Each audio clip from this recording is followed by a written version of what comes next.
सपना है, सपने के प्रति प्यार भी है, पूरा करने के लिए सीरियस भी है, डायरी में लिखा है, ड्रीम लिस्ट बनाया है, लोगों से सपनों की बात करते हैं, लेकिन ये सपना मुझे अंदर से मोटिवेट नहीं करता है। मतलब वो है, उसके बाद भी डिमोटिवेट हो जाते हैं, उसके बाद भी दिमाग में डाउट्स क्रिएट होते हैं, उसके बाद भी बार बार बाहर के मोटिवेशन की जरूरत पड़ती है।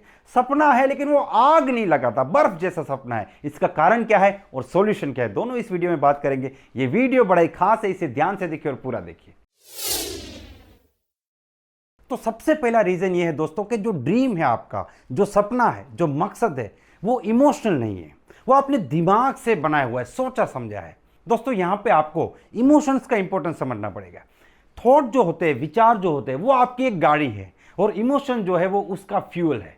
अगर आपके पास एक विचार है लेकिन उसमें कोई भी इमोशन नहीं है, उससे आपको कोई फर्क नहीं पड़ता है, तो समझ लीजिए कि वो विचार एक ऐसी गाड़ी है जिसमें बिल्कुल भी पेट्रोल या डीजल नहीं है। आप उस गाड़ी को बस देख सकते, उसमें बैठ सकते, लेकिन उससे कहीं भी जा नहीं सकते। आप उस गाड़ी से सफर नहीं कर सकते।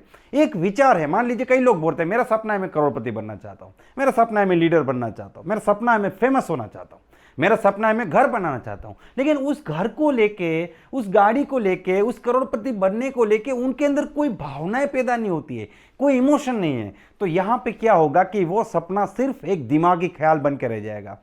Thought without emotion is meaningless, it's a dead thing. वो एक मुर्दा चीज है जिससे आपको कोई भी फीलिंग पैदा नहीं होगी। इस बात को मैं आपको एक छोटे से एग्जांपल से समझाने की कोशिश करूंगा।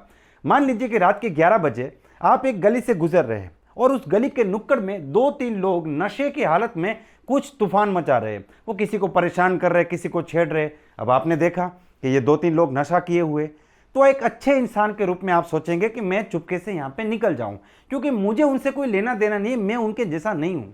लेकिन जैसे आप वहां से पास हुए, उन लोगों ने आपको भी कोई कमेंट पास किया, लेकिन आपने उसे इग्नोर किया और आप वहां पे चले गए, क्योंकि आपने दिमाग से सोचा कि वो लोग अच्छे लोग नहीं हैं, मैं उनके जैसा नहीं हूं। उनको तो सुबह याद भी नहीं होगा कि उन्होंने किसको क्या बोला है, क्योंकि वो अभी नशे में है। अब इसी सिचुएशन में हम एक छोटा सा चेंज लेके आते हैं। मान लीजिए कि वो सेम सिचुएशन है और आपके साथ आपके मदर या आपकी सिस्टर आपके साथ थे और उन लोगों ने इस बार आपकी सिस्टर को छेड़ दिया। अब आप क्या करोगे? आप चुपके से निकल जाओगे या आप उनके हाथ पैर तोड़ दोगे? यकीनन आप उनके साथ भिड़ जाएंगे और जरूरत पड़ी तो उनको मारेंगे भी आप। तो अचानक से आपके अंदर हिम्मत कहां से आ गई? क्योंकि पहली बार आपने दिमाग से सोचा और दूसरी बार आपने दिमाग को किया बंद और आपने दिल से सोचना शुरू किया, क्योंकि आपको फर्क पड़ता है। आपकी इमोशन से जुड़ी हुई यहां पे एक इंसिडेंट हो गया। अब यहां पे दिमाग का कोई काम ही नहीं। अब सीधी चोट यहां पे लगी है कि इसने मेरी सिस्टर को ऐसा बोला कैसे, अब तो इसको मैं छोड़ूंगा नहीं। हारूंगा, जीतूंगा, मारूंगा, मार खाऊंगा, दूसरी बात है, परिणाम से कोई लेना देना नहीं, लेकिन अब इस वक्त मैं उसको छोड़ूंगा नहीं। आपके अंदर वो भावनाएं पैदा होगी। तो आपका जो सपना है, आपका जो ड्रीम है, आपका जो मकसद है, वो इमोशनल होना चाहिए। मैं यहां तक कहता हूं कि अगर आप अपने सपने के बारे में बात करो, आपकी आंखों में अगर आंसू नहीं आते, आपके रोंगटे खड़े नहीं होते, तो समझ लीजिए कि एक सोची समझी साजिश है जो आपके दिमाग ने पैदा की है। यहां से आपको कोई मोटिवेशन नहीं मिलने वाला है। दूसरा रीजन, सपना है लेकिन आपको विश्वास ही नहीं है कि सपना पूरा होगा। आपने बस किसी को स्टेज पे देखा, किसी ने बोला, आपने उस सपने को अडॉप्ट कर लिया। आपने देखा कि हाँ मेरा भी ये सपना है। किसी ने बोला मर्सिडीज बेंज, तो मेरा भी मर्सिडीज बेंज। कोई अगर यहां से 1 करोड़ कमा गया तो मुझे भी करोड़पति बनना है। ये उधार लिया हुआ सपना है, लेकिन आपको विश्वास नहीं कि सपना पूरा होगा। यकीन मानिए, मैं जब लोगों को उनके सपने पूछता हूं और जब दूसरा सवाल पूछता हूं कि क्या आपको सच में विश्वास है ये सपना पूरा होगा कि नहीं, तो कुछ लोग चुप हो जाते हैं। कुछ लोगों के चेहरे पे स्माइल आ जाती है, ऐसे करके बोलते कुछ नहीं है, स्माइल आ जाती है। और कुछ लोग गुस्सा हो जाते हैं, सर क्या बात करते हो, क्या विश्वास की बात है, 100% पूरा होगा। आपको लगे नहीं लगे इससे कोई फर्क नहीं पड़ता, ये सपना पूरा होगा ही होगा, इसमें कोई डाउट ही नहीं है, इट्स अ डन डील। तो आप 3 में से किस कैटेगरी में? अगर आप 3rd कैटेगरी में नहीं है, तीसरी कैटेगरी में नहीं है, तो समझ लीजिए कि यह भी सपना आपको मोटिवेशन नहीं देगा। तीसरा रीजन, सपना है लेकिन क्लैरिटी नहीं है। दोस्तों हमारा जो दिमाग है ना, वो सिर्फ मोटिवेशन से काम नहीं करता है। मोटिवेशन को बहुत से लोगों ने मिसअंडरस्टूड किया है। कई बार तो हम एक्साइटमेंट को मोटिवेशन समझ लेते हैं। ये जो चिल्लाना, जोर जोर से चिल्लाना, ये करना, जोर जोर से ताली बजाना, कूदना, ये तो एक्साइटमेंट है, ये मोटिवेशन नहीं है। मोटिवेशन आपके अंदर एक बवाल जो पैदा होता है ना, जो आपको जीतने के लिए मजबूर करता है, आपको कोई फर्क नहीं पड़ता आप कितनी भी बार हारो, इसको मोटिवेशन कहते हैं। लेकिन हमारा दिमाग काम कैसे करता है? हमारा दिमाग क्लैरिटी से काम करता है। मैं आपको इसको भी एक एग्जाम्पल के जरिए समझाने की कोशिश करूंगा। मान लीजिए कि मैंने आपको एक व्यक्ति का एड्रेस दिया, जिसमें उस व्यक्ति का नाम, उसके घर का नाम, उसका स्ट्रीट नंबर, एरिया, कौन सी सोसाइटी है, कौन से शहर में, कौन से डिस्ट्रिक्ट में, सब कुछ पूरी डिटेल है आपके पास, और आपको कहा गया कि आपको इस व्यक्ति के घर पहुंचना है। तो आपका दिमाग सीधा ही आपको आइडियाज देना शुरू करेगा कि यहां पे कैसे पहुंचा जाए। आपको उस काम को करने के लिए कोई मोटिवेशन की जरूरत नहीं है, आप उस काम को बड़े आसानी से कर लोगे। लेकिन दूसरे केस में मैंने आपके हाथ में मान लीजिए सिर्फ एक नाम दिया रमेश, कि आपको रमेश के घर जाना है। तो ये रमेश कौन है नहीं बताया जाएगा, कहां पे रहता है नहीं बताया जाएगा, घर number, street number, society, area, city, district, कुछ भी नहीं बताया जाएगा। बस इस सही रमेश के घर पे आपको पहुंचना है। तो आपका दिमाग इस काम को करने के लिए एक भी स्टेप लेगा नहीं, एक भी बार कोशिश नहीं करेगा, क्योंकि आपके दिमाग में यह काम करने के लिए जो रास्ता दिखना चाहिए वो दिख ही नहीं रहा है, क्लैरिटी नहीं है। और जब क्लैरिटी नहीं है तो अंदर से काम करने का कोई मोटिवेशन आता नहीं है।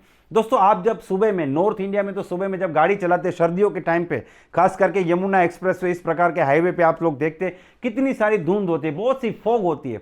तो उस फॉग में रास्ता, यमुना एक्सप्रेस वे नंबर 1 रास्ता है, जहां पे आप 150 की स्पीड से भी जा सकते हो। आपके पास मर्सिडीज गाड़ी है, लेकिन आपको 20 या 30 की स्पीड से जाना पड़ेगा, फिर भी आपको डर लगेगा। क्यों? Because there is no clarity, आप सामने कुछ देख नहीं पा रहे हो, इसलिए आपके अंदर कॉन्फिडेंस नहीं है।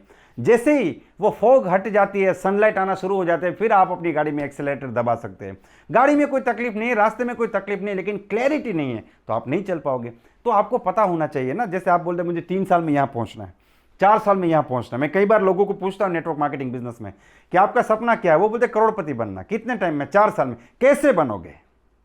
सर बन जाएंगे हम। नहीं, कैसे बनोगे वो हमें नहीं पता, लेकिन हम बन जाएंगे, हमें पूरा विश्वास है हम बन जाएंगे। तो यहां पे क्लैरिटी नहीं है, स्ट्रेटेजी नहीं है, और स्ट्रेटेजी नहीं है तो दोस्तों आप नहीं बनोगे। आपके पास प्रॉपर स्ट्रेटेजी होनी चाहिए। गेम खेलना है आपको, 300 रन बनाने 50 ओवर में, तो आपके पास 50 ओवर्स है और 10 विकेट्स है। ये दो चीजें दिमाग में रख के आपको रन रेट सेट करके चलना पड़ेगा। पहले कौन आउट हो गया तो बाद में कौन जाएगा, जल्दी विकेट गिर गया तो कौन जाएगा, विकेट लंबा खींचा तो कौन जाएगा, पहले 10 ओवर में कितने रन चाहिए, उसके बाद कितने, स्ट्रेटजी, क्लैरिटी आपको क्रिएट करनी पड़ेगी। जब तक वो क्रिएट नहीं करोगे तब तक बस आप मोटिवेशन के सहारे, कभी मीटिंग में गए मोटिवेट हो गए, 2 दिन काम किया, फिर सेमिनार में गए मोटिवेट हो गए, 2 दिन काम किया, उसके बाद फिर बैठ जाओगे। तो क्लैरिटी बहुत ज्यादा जरूरी है। 4th पॉइंट, आपका जो ड्रीम है वो बहुत छोटा है, चैलेंजिंग नहीं है। दोस्तों एक चीज याद रखिए, छोटे सपने आपके अंदर से सोई हुई शक्ति को नहीं जगाते। बड़ा सपना होना चाहिए, चैलेंजिंग होना चाहिए। अगर आपका सपना चैलेंजिंग नहीं है, बड़ा नहीं है, जो आपको भागने के लिए मजबूर करे, तो आप आलस में आ जाओगे, आप डाइवर्ट हो जाओगे, आप फोकस नहीं कर पाओगे, आपके अंदर एक इंटरेस्ट ही पैदा नहीं होगा। ये बिल्कुल ऐसा है कि जैसे एक 10वीं क्लास के लड़के को आप 1st या 2nd स्टैंडर्ड की कोई किताब दे दीजिए और उसको लर्न करने के लिए बोलिए, वो हाथ में ही नहीं लेगा, हाथ में लेगा तो हंस के वापिस रख देगा, उसमें उसको कोई इंटरेस्ट नहीं है। तो कुछ लोग नेटवर्क मार्केटिंग बिजनेस में बहुत छोटे छोटे सपने लेके आते हैं और वो उम्मीद करते हैं कि वो बहुत तेजी से, बहुत अच्छे से काम करें, वो कर ही नहीं पाएंगे, उनका मकसद ही नहीं इतना, तो कैसे करेंगे वो? तो सपना बहुत छोटा है, इसीलिए अंदर से वो मोटिवेशन नहीं आ रहा है। 5th पॉइंट, आपको डर नहीं लग रहा। जी हां दोस्तों, डर बहुत ज्यादा जरूरी है। डर हमें जिंदा रखता है। मान लीजिए कि आपको एक्सीडेंट का कोई डर ही नहीं है, तो आप आज ही एक्सीडेंट करके आओगे। क्यों? क्योंकि आप आंख बंद करके गाड़ी चलाओगे। क्यों? आपको कोई डर ही नहीं है ना। आप रॉन्ग साइड में चले जाओगे, आप 100 की स्पीड से बाइक चलाओगे। क्यों? आपके अंदर कोई डर नहीं है। अगर आपके अंदर डर नहीं है तो आपका एक्सीडेंट होगा ही होगा। आपका एक्सीडेंट इसीलिए नहीं हो रहा क्योंकि आपके अंदर डर है, इसीलिए आप चौकन्ने होकर चलाते हैं। आपको अगर एग्जाम में फेल होने का कोई डर नहीं है तो आप मेहनत ही नहीं करोगे और आप यकीनन फेल हो जाओगे। डर हमें जिंदा रखता है। अगर एक दिन भी हम निर्भय हो जाए, बिल्कुल सारे डर खत्म हो जाए, उसी दिन हम मर जाएंगे। तो डर होना बहुत जरूरी है। आपको डर लगना चाहिए। जब मैंने नेटवर्क मार्केटिंग बिजनेस शुरू किया था, मेरे फादर के ऊपर 10 लाख का कर्जा था और मुझे बहुत डर लगता था कि यह कर्जा 5 साल बाद भी नहीं उतरा तो, 10 साल बाद भी नहीं उतरा तो, यह कर्जा कभी नहीं उतरा तो, इतना डर लगता था। वो डर मुझे भगाता था। कई बार आपके अंदर वो डर ही नहीं है। करोड़पति बनना है सर, बनेंगे सर, नहीं बने तो अरे कोई दिक्कत नहीं, बन जाएंगे। तो इस प्रकार के सपने आपको अंदर से झंझोड़ते नहीं है, आपको अंदर, आपके अंदर तूफान पैदा नहीं करते। वो बहुत ज़्यादा ज़रूरी है। डर होना चाहिए, और इस हिसाब से मुझे लगता है कि दुनिया का सबसे डरपोक आदमी मैं हूँ, क्योंकि मेरे अंदर कुछ डर है कि मेरी ज़िंदगी में मैं वहाँ पे नहीं पहुँचा जहाँ पे मेरे अंदर पहुँचने की काबिलियत है। तो क्या ज़िंदगी के अंत में मुझे अफसोस होगा कि मैं वो काम नहीं कर पाया जो मैं कर सकता था? इस प्रकार के डर की वजह से मैं काम करता हूं, और कुछ ज़्यादा ही काम करता हूं, क्योंकि मुझे वो डर है कि मैं अपनी ज़िंदगी में उतना ग्रो नहीं हुआ जितना हो पाया। तो इसलिए ये डर काम करता है दोस्तों। ये डर भी बहुत ज़्यादा ज़रूरी है। दोस्तों, ये 5 पॉइंट में से कौन सा पॉइंट आपको सबसे अच्छा लगा, और कौन सी गलती आप कर रहे थे, और साथ में आपका सपना क्या है, वो भी इस वीडियो के कमेंट बॉक्स में जाके जरूर बताइए। अगर ये वीडियो आपको पसंद आए तो आप इसे लाइक कर दीजिए, चैनल को सब्सक्राइब करना ना भूले, और इस वीडियो को कम से कम 10 लोग को शेयर कीजिए। Wish you all the best, be the best.